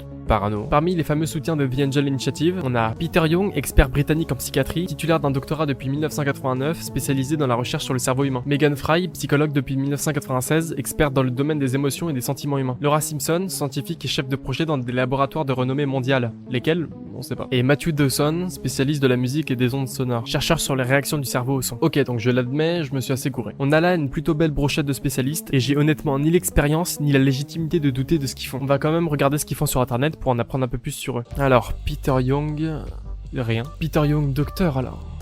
Bon, ok. Megan Fry alors. On a effectivement une Megan Fry qui bosse dans la santé mentale, mais c'est clairement pas la même. Pareil pour Laura Simpson, on trouve une scientifique du même nom, mais c'est pas du tout la même non plus. Et pour Matthew Dawson, rien. D'accord, donc ce sont soit des gens qui sont complètement inconnus au bataillon, soit ils n'existent juste pas. En affichant leurs photos en plein écran, il s'est passé deux choses. La première, j'ai tenté une recherche inversée avec Google Lens, puis avec Tineye, un site assez performant qui permet de retrouver des gens à partir d'une image. Les deux n'ont rien donné. Et la deuxième chose, en mettant juste ces images en plein écran, j'ai commencé à remarquer certains détails qui paraissaient vraiment pas naturels. Par exemple, sur la photo de Peter Young, on remarque vite ses artefacts sur la chemise, son oreille droite assez bizarre, ses cheveux qui n'ont aucun sens, et même ce fond qu'on a du mal à comprendre. Comme si l'image était générée par une IA en fait. Pareil pour Megan Fry, ses oreilles, ses dents et ses cheveux. Pour Laura, c'est juste une oreille et une partie de son cou. Et enfin pour Matthew, peut-être juste son t-shirt, mais quand même on se fout bien de nous. S'il y avait vraiment autant de supporters et de scientifiques, alors pourquoi est-ce que toutes ces photos seraient fausses? Et d'ailleurs, je me suis aussi demandé si la bannière tout en haut de la page était fausse aussi. Mais du coup, si tous ces gens n'existent pas, alors qui est-ce qui est derrière tout ça? La réponse qu'il nous a apportée, c'est celle-ci. Eric Sandoval, le PDG présumé de The Angel Initiative. Sa photo est la seule de tout le site à être beaucoup plus naturelle que toutes les autres, et malgré le fait que je retrouve aucune autre photo de lui sur internet, tout un paragraphe lui est consacré. PDG de The Angel Initiative et expert dans tous les domaines de la psychanalyse et de la psychologie, une autorité éminente dans la science du son et une figure de proue dans la recherche scientifique. Titulaire d'un doctorat depuis 1975 et représentant de la psychiatrie générale, Eric Sandoval est un homme aux convictions exemplaires, à la vie remplie de succès et aux proches qui le soutiennent depuis des décennies. Il a fondé The Angel Initiative en 2005 alors qu'il était au bord du suicide. Et depuis, grâce à ses interactions avec de nombreux clients et aux liens tissés, Eric a réussi à améliorer son entreprise au fil des ans, transformant sa grande vision en une pierre angulaire de la compréhension du cerveau et du comportement humain. Vous voulez avoir mon avis? Soit Eric Sandoval n'existe pas, soit il est seul et s'est inventé une petite vie pour qu'on le rejoigne dans son projet. Et à vrai dire, on n'a pour l'instant aucun moyen de le savoir. Alors on va continuer à chercher. Et bah quand j'ai voulu analyser la photo d'Eric Sandoval pour la mettre en plein écran, j'ai remarqué quelque chose qui n'était pas le cas avec toutes les autres photos. Mon curseur s'est transformé en main. Alors oui, ça peut paraître complètement con dit comme ça. Mais concrètement, ça veut dire que la photo cache quelque chose. Et qu'au moment de cliquer, il se passera ça. La page sera actualisée. Enfin, c'est ce qu'on tente de nous faire croire. Le lien de la page changera de Who are we à Who are they. Et tout le reste sera quasiment mis en place de la même manière. Alors dans le doute, j'ai quand même checké chaque photo et chaque texte pour savoir s'il n'y avait pas de changement, et il n'y avait rien à signaler. Jusqu'à ce qu'encore une fois je regarde bien en détail les textes qui avaient été modifiés discrètement. À première vue, ils ressemblent à ceux de la page précédente, mais si on lit bien chaque ligne, on peut remarquer la présence de nouveaux mots. Please don't trust us. There is no us. It's only him. Don't trust him. Please don't trust him. Ok, j'ai l'impression qu'on s'attaque à quelque chose d'assez sombre. Et j'espère que vous êtes préparés parce que ça va aller crescendo. Cette fois-ci, quand on met notre souris sur la photo, le curseur ne change pas. À la place, juste en dessous, on a un espèce d'emoji super étiré camouflé dans le fond du site. Et une fois qu'on clique dessus, on nous amène sur cette page. Encore copiée de celle sur laquelle on était, mais où des mots ont été enlevés. La bannière aussi est cadrée différemment et les chiffres ont été réduits à 0, insinuant que The Angel Initiative n'existe pas, qu'aucun laboratoire n'existe et qu'aucun professionnel n'est attaché au projet. Mais le pire, c'est ça. Il est la seule personne derrière tout ça. C'est lui qui a créé le site, cette vidéo, ces photos, ces textes. Mais alors qui est-ce qui a créé les pages cachées du site? Qui a rajouté ces textes? Si Eric Sandoval a créé The Angel Initiative, il y a forcément quelqu'un d'autre qui arrive à modifier le site. Et peut-être qu'en cliquant dessus, on arrivera à trouver des réponses. Vous avez réussi à trouver cette partie du site. Nous avons réussi à modifier le site de l'intérieur. Nous avons obtenu un accès administrateur à ces sites par l'intermédiaire d'un contact. Nous ne pouvons pas vous laisser berner par cet homme. Il est le diable, il n'est spécialiste de rien. Ses idéologies sont dangereuses. Ne l'écoutez pas, ne lui parlez pas. Nous avons coupé l'accès à son contact sur la page principale du site. Il va bientôt se douter que quelque chose ne va pas. Dépêchez-vous. Assurez-vous que personne ne croit en sa science. Nous ne pouvons pas sortir d'ici. Nous n'avons aucun contact avec le monde extérieur. Cet homme a fait assez de mal comme ça. Donc cette histoire de société, d'équipe, de scientifiques, tout ça, c'était juste une couverture. C'est 1000 fois pire que ce qu'on pensait, et je sais même pas encore s'il s'agit d'un ARG ou de quelque chose de réel. Avec ce qu'on vient de découvrir, on peut en conclure qu'Eric Sandoval est bel et bien seul et que des personnes tentent de l'arrêter. Le reste de cette page du site est pareil que la précédente et elle ne mène plus vers d'autres pages cachées. Ça ne pouvait signifier qu'une seule chose, il fallait que je continue d'enquêter ailleurs. Pour espérer trouver une nouvelle piste, je suis revenu sur le code Morse qu'on avait pu entendre dans la vidéo de présentation de The Angel Initiative. Si vous vous souvenez bien de ce que j'avais dit, j'ai abandonné cette partie de l'enquête, simplement parce qu'elle était trop difficile à analyser pour moi. Puis j'ai réfléchi un petit moment et j'ai décidé de faire appel à un ami. Et pour les gens qui me suivent sur cette chaîne depuis longtemps, vous devez très probablement le connaître. Alors que je précise quand même, parce que si j'ai fait appel à toi, c'est pas pour rien, c'est que du coup tu as fait du scout pendant 2 ans si je me trompe pas. Ouais, c'est ça. J'ai mis feu à 8 forêts et tout, c'était génial. Et du coup, alors je sais même pas comment toi t'as fait, parce que même moi quand j'essaie de décoder j'y arrivais pas, j'y suis allé avec Audacity, avec plein d'outils et j'y pas arrivé du tout. Mais du coup apparemment t'as trouvé genre des points et des traits, c'est ça? Ouais, et la succession en fait des points et des traits voulait dire don't trust him en anglais. Donc ouais, ne lui fais pas confiance quoi. C'est ça. Ouais, donc c'est un peu comme ce que j'avais trouvé à côté sur le site. Oui, au final, t'as pas de vraie, on va dire, de vraie avance. C'est juste la même chose que t'avais trouvé, mais en code Morse, j'ai réussi à déchiffrer. Ouais, j'arrive juste pas à comprendre pourquoi ça a été mis dans la vidéo si le bug la voit en fait. Enfin, c'est bizarre. Bah écoute, merci. Voilà, t'as joué un petit rôle mais quand même assez utile, donc je te remercie. On avait un message de prévention depuis le début sous notre nez. Mais ce qui m'intrigue pas mal, c'est comment est-ce que ce code Morse a été gardé dans la vidéo alors qu'Eric gère son compte YouTube. Eh ben j'ai une nouvelle théorie. Il pourrait être en effet seul dans son projet, mais il aurait pu aussi engager quelqu'un pour bâtir son site, monter ses vidéos et gérer toute la mise en page de ses réseaux. Donc la question qu'on va se poser, c'est qui est cette personne et où est-elle? C'est à partir de là que l'affaire a commencé à dépasser la fiction et que mes recherches m'ont vraiment mené vers des recoins super glauques. Sur le site de The Angel Initiative, il est marqué que le projet a commencé en 2005. Alors j'ai utilisé un outil fabuleux qui va me permettre d'approfondir l'enquête de manière significative, un truc que je vous ai présenté en début de vidéo, la Wayback Machine. On l'avait utilisé pour notre enquête sur Creepyblog en début de vidéo, et maintenant on va l'utiliser pour voir si on peut pas collecter des informations sur des vieux sites qui ont parlé ne serait-ce qu'un peu de The Angel Initiative. Mon premier réflexe a donc été de rechercher The Angel Initiative parmi la totalité des archives du site, et ça n'a rien donné. Du coup j'ai fait un truc tout con, j'ai directement placé le lien de cette chaîne dans la barre de recherche pour savoir s'il y avait d'anciennes versions dans le passé. Et devinez quoi? J'en ai trouvé une seule, qui date du 6 avril 2009, à l'époque où YouTube avait encore un sens, même si c'était assez moche. Déjà, on tombe sur une chaîne qui ne s'appelle pas The Angel Initiative, mais Eric Sandoval. Donc c'est confirmé, cet homme existe, et c'est bien lui le détenteur de la chaîne aujourd'hui. Ça peut pas être une coïncidence. Dans sa bio, on n'y voit que son adresse mail, qu'on note pour plus tard et que je ne vous montrerai pas pour des raisons évidentes. On peut aussi voir que la chaîne a été créée le 18 octobre 2007, ce qui est assez incohérent parce que la chaîne actuelle de The Angel Initiative indique avoir été créée le 13 février 2024. Ne vous inquiétez pas, on aura bientôt une réponse. Et bien sûr, le moment que vous attendez peut-être, est-ce que Eric Sandoval a posté des vidéos en 2009? Ouais.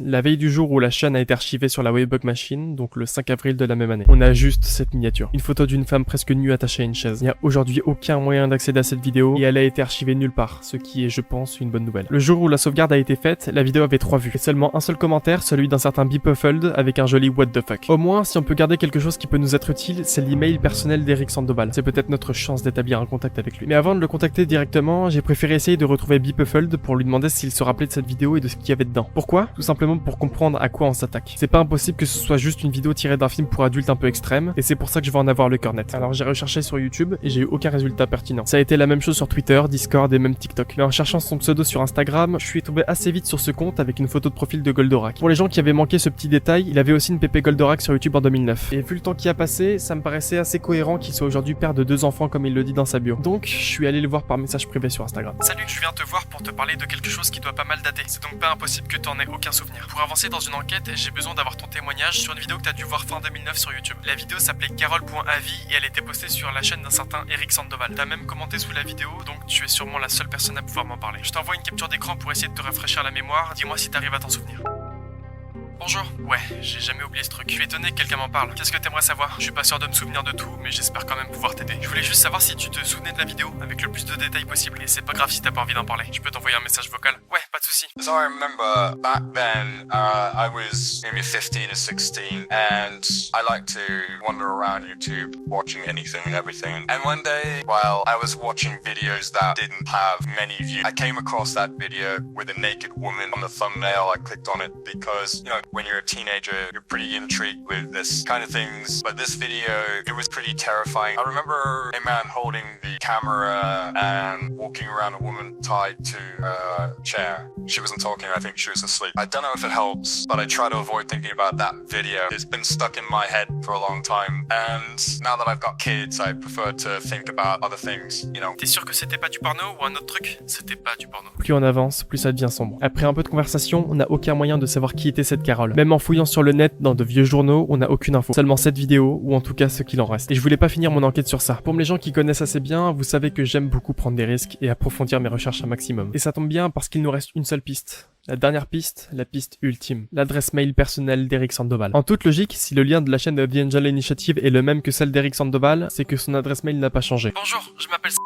et je suis ici pour en savoir plus sur The Angel Initiative et sur vous qui en êtes l'unique PDG. Mais je voulais d'abord vous poser quelques questions pour éclairer certains de mes doutes. Est-ce que c'est vous qui avez créé le site officiel de The Angel Initiative? Quelqu'un m'a parlé d'une vidéo intitulée Carole.avi qui se trouvait sur la chaîne YouTube de The Angel Initiative en 2009. Est-ce que c'est vrai? Si oui, de quoi s'agit-il? Où est-ce que se situe votre bureau afin que je puisse réserver le transport nécessaire pour un éventuel rendez-vous? Merci de votre attention. C'est le mail que je lui ai envoyé. Pas trop vague, mais assez pour ne laisser paraître aucune émotion ou suspicion de ma part. Et 1 ou 2 jours après, j'ai reçu une réponse de la part d'Eric lui-même. Bonjour, je vous remercie de m'avoir contacté par email. Je vais bien sûr essayer de répondre à vos questions le plus honnêtement possible. À proprement parler, je n'ai pas créé le site de The Angel Initiative. J'en ai été le superviseur, mais je n'ai pas les compétences pour créer un site web à partir de zéro, même à mon âge. La vidéo dont vous parlez ne me dit rien. J'avais en effet une chaîne YouTube en 2007, avant qu'elle soit clôturée temporairement en fin d'année 2009 par choix personnel. Énorme mytho. Mais non, il n'a jamais été question d'une telle vidéo sur notre chaîne YouTube. Et pour finir, notre entreprise n'a pas vraiment de lieu fixe, mais nous pouvons vous emmener nous-mêmes dans nos bureaux grâce aux chauffeurs que nous engageons au sein de notre équipe dans le monde entier. Il vous suffit de nous dire où est-ce que vous vous trouvez et un chauffeur viendra vous chercher le jour et l'heure que vous souhaitez. Nous vous remercions de l'intérêt que vous portez à The Angel Initiative et nous nous réjouissons de vous rencontrer d'ici peu. Pour tout vous dire, quand j'ai envoyé le mail, j'ai fait une erreur de débutant. Il n'y a aucun endroit actuellement où son adresse email était visible, alors c'est impossible que je sois en mesure de lui envoyer un mail sans avoir à fouiller sur son ancienne chaîne YouTube. Mais il ne s'en est même pas rendu compte. Il dit ne jamais avoir entendu parler de Carole.avi. Et surtout, le plus étrange, le fait que The Angel Initiative n'ait pas de lieu fixe. On est d'accord que ça n'a aucun sens. Et après une petite minute de réflexion, je crois avoir compris ce que c'était vraiment. C'est juste un pseudo-business de couverture pour attirer des esprits faibles et les kidnapper, ou en tout cas les indoctriner à des pratiques assez cheloues. Toute cette ambiance presque sectaire qu'on a pu décortiquer, le fait qu'ils disent que le labo n'est pas fixe alors que c'est vraiment censé être l'inverse, tous ces mensonges et surtout les personnes qui ont bâti les pages cachées du site, elles sont où? Est-ce que ces gens-là n'ont justement pas été kidnappés par ce type? On ne sait pas, et c'est pour ça que je vais lui répondre avec ça. Bonjour, merci d'avoir répondu à mes questions. Concernant la vidéo Carole.avi, je ne suis au courant de rien. Ça devait être un malentendu. Peu importe, j'ai une autre question à vous poser. J'aime beaucoup l'apparence de votre site et je me demandais s'il était possible de rentrer en contact avec les personnes qui l'avaient fait. Je ne trouve aucune information la concernant nulle part. Pourriez-vous me fournir son contact? Et enfin, je suis en France. Voici mon adresse. Que serait-il alors possible de faire concernant les transports? Merci d'avance. L'adresse est fausse, bien évidemment. Bonjour, pas de soucis pour la vidéo dont vous parlez. Cela reste curieux après tout. Sinon, pour la personne qui a fait mon site, la réponse est non. Et pour le rendez-vous, dites-moi à quelle heure est-ce que vous aimeriez le prendre et j'irai renseigner votre chauffeur. Merci quand même, j'aurais essayé. Je serai disponible ce 15 décembre et l'heure dépend de l'endroit où se trouve le rendez-vous. J'aimerais pouvoir rentrer chez moi comme il le faut. D'ailleurs, la vie d'une de vos clientes françaises disait qu'elle avait fait le voyage elle-même. Elle n'a pas utilisé vos chauffeurs? Merci, ne vous inquiétez pas. Nos chauffeurs sont des professionnels dans leur domaine. Et si besoin, nous pouvons vous héberger s'il le faut dans notre laboratoire avec toute l'équipe de The Angel Initiative. Nous avons encore beaucoup de place pour accueillir nos clients des 4 coins du monde. Ok, donc il a carrément évité ma question. Très bien, j'accepte de prendre un rendez-vous pour le 15 décembre à 15h. Comme ça, j'aurai le temps de me préparer et de rentrer chez moi. Un chauffeur a été engagé. Vous devriez voir une voiture blanche s'arrêter en face de votre domicile aux alentours de 7h du matin. Et vous devriez normalement vous arrêter pendant votre trajet à une maison. Cela sera géré par le chauffeur. Ne vous inquiétez pas, tout est bien maîtrisé. À plus tard. On a tout ce qu'il nous faut. Et je me suis dit que si je devais y aller, j'irais pas seul. Alors encore une fois, j'ai fait appel à un ami. Et aussi à la police. Et malgré tout le danger que ça implique, mon ami était ok pour m'accompagner. Mais la police, c'est une autre histoire. Le jour où je suis en train de tourner cette vidéo, on est le 5 août. Et en attendant le rendez-vous, je vais d'abord essayer de voir si je peux pas trouver plus d'informations sur The Angel Initiative. Au montage, est-ce que j'ai trouvé d'autres trucs?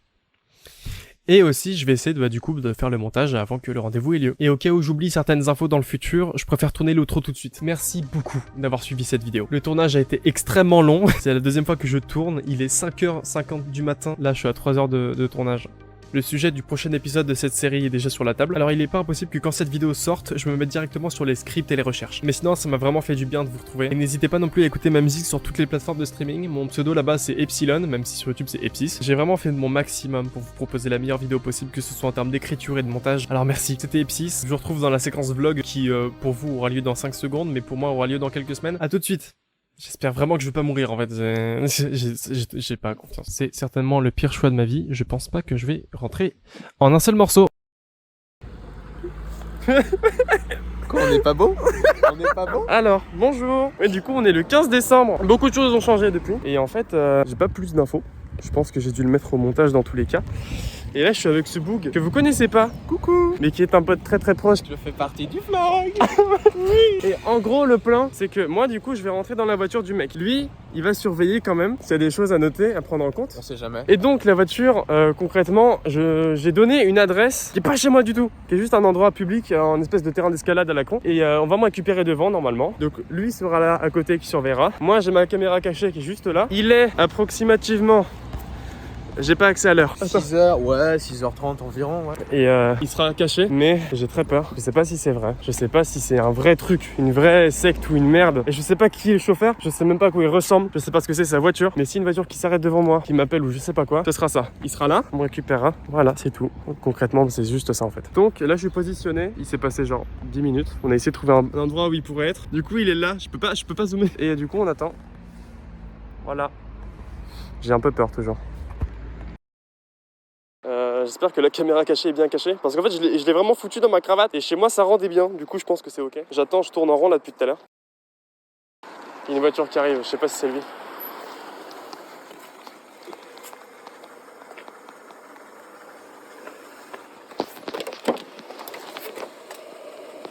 Bonjour.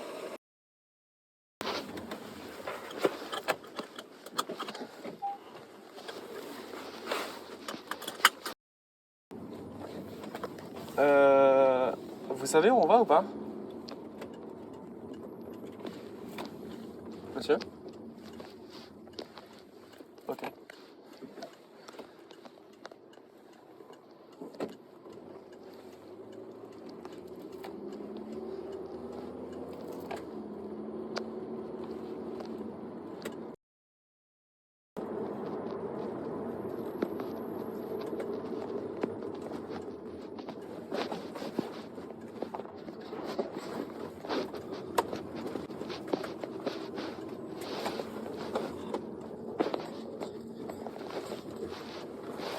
Ah, celle-là? Ah ouais. Bon, j'ai réussi à me connecter et à trouver la localisation de son téléphone en ligne. Voilà, c'est un endroit, je sais pas où c'est, mais c'est pas très loin d'ici. Donc, je vais y aller, je vais prendre la voiture et je vais y aller, histoire de récupérer le téléphone tant qu'il est encore localisable. Et puis, si possible, le déverrouiller et voir si je peux pas trouver des informations à l'intérieur. Donc on se retrouve quand j'arrive à le retrouver, quand je l'ai. Bon, bah voilà, le verdict est tombé, j'ai retrouvé le téléphone. Malheureusement, ça allume pas, j'ai tout essayé. Je l'ai chargé, je l'ai trifouillé, je l'ai branché à mon ordinateur, mais il n'y a rien. Il n'y a rien qui marche, donc le téléphone est là, mais impossible d'en tirer des infos. Donc j'ai fait ce que j'ai pu. J'ai la plaque de la voiture, je suis allé à la gendarmerie, je leur ai donné la plaque. Et ils m'ont rappelé. Et malheureusement, ils vont pas pouvoir m'aider plus que ça, parce qu'apparemment, la plaque n'existe pas. La plaque est une plaque fantôme, et le numéro de plaque que j'ai noté, juste, n'existe pas. Aucune voiture n'est enregistrée avec cette plaque, donc ils peuvent pas m'aider, je vais être obligé de continuer les recherches seul. Et bah, je suis inquiet en fait, parce que malgré que j'ai le téléphone, malgré que j'ai un minimum d'infos, et bah, toutes les précautions avaient été prises, enfin on croyait. Et je pense qu'on saura le retrouver, enfin d'une manière ou d'une autre, à un moment, mais je vais être obligé de me concentrer sur que ça, en fait, parce que c'est urgent et parce qu'il y a sûrement pas de temps à perdre finalement. Et bah, je vais employer tous mes efforts à le faire. Je vais continuer à trifouiller cette chose-là, voir s'il n'y a pas quelque chose à en tirer. Mais pour l'instant, ça va être mes seules pistes et on verra bien ce que je peux faire pour ça. Voilà.